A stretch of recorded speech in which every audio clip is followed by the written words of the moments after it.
Here's a DCT, and I'm going to try to talk 2 topics at once. Well, because trying to do a 10-minute time frame. First off, I'm going to talk a little about what happened on Raw. Not what happened on Raw, but the trades. Jack Swagger, Evan Bourne, Mark Henry, Gal Kim, Richard Fox. The trade revolts. I mean, Raw, they got that. SmackDown, the better show, got Matt Hardy, Finlay, the Hart Dynasty. And the ECW also got Shelton Benjamin, Goldust, Will Regal, and Brie and Nikki Bella. You all know who's the winner here, right?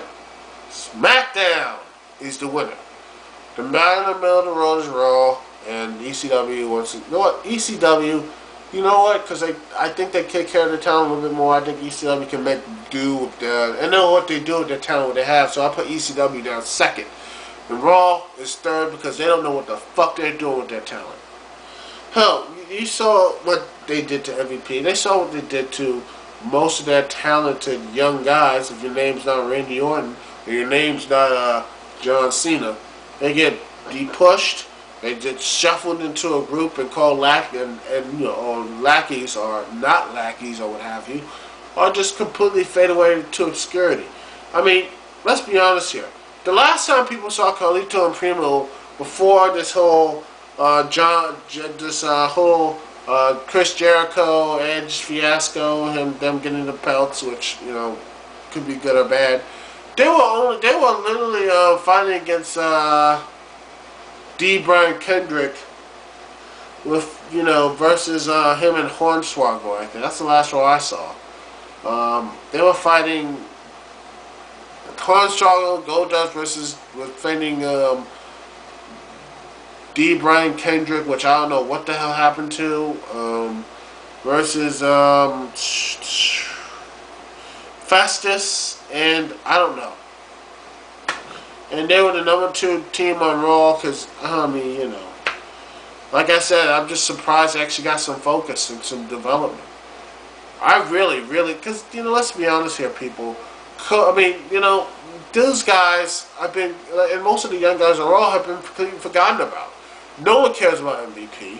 No one gives a damn about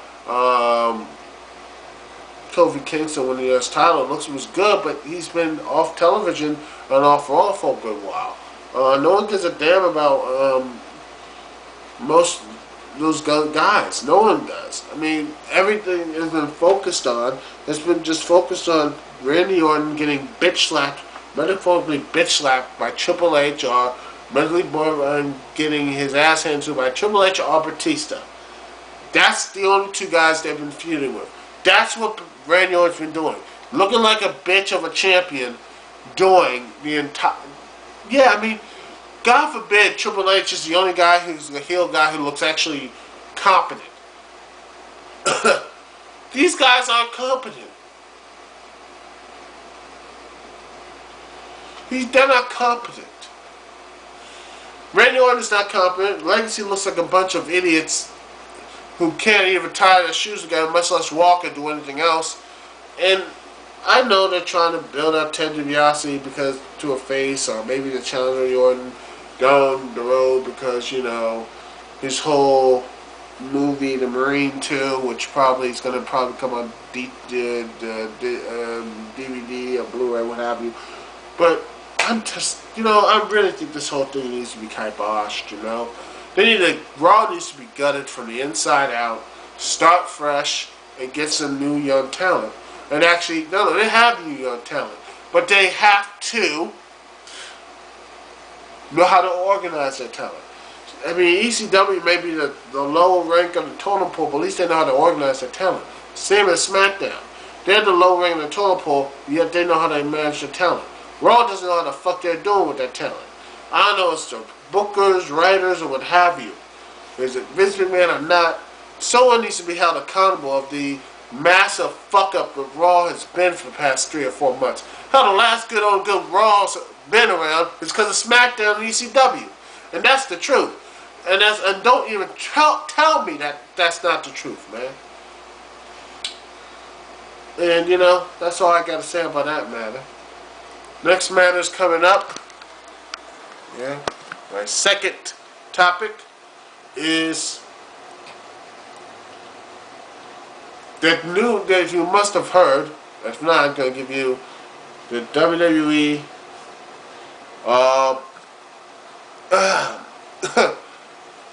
.com is official that a couple of pay-per-views have been changed.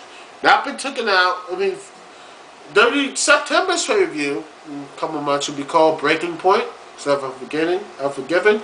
October's pay-per-view will be called Hell in a Cell, instead of No Mercy. And the October 2nd pay-per-view, titled Annihilation, used to be Cyber Sunday. Why? I didn't really have any love for these names, but why have these pay-per-views at all to begin with? You know, why don't they, I mean, let's be honest, it's not going to be good on make any money for the WWE. Of course they do make money because of the sheer volume of all the pay-per-views they have. I mean, eventually you're going to have people buy, most of their pay-per-views, and the rest are just completely wasteful and forgotten about. Wasted and forgotten about, and completely meaningless.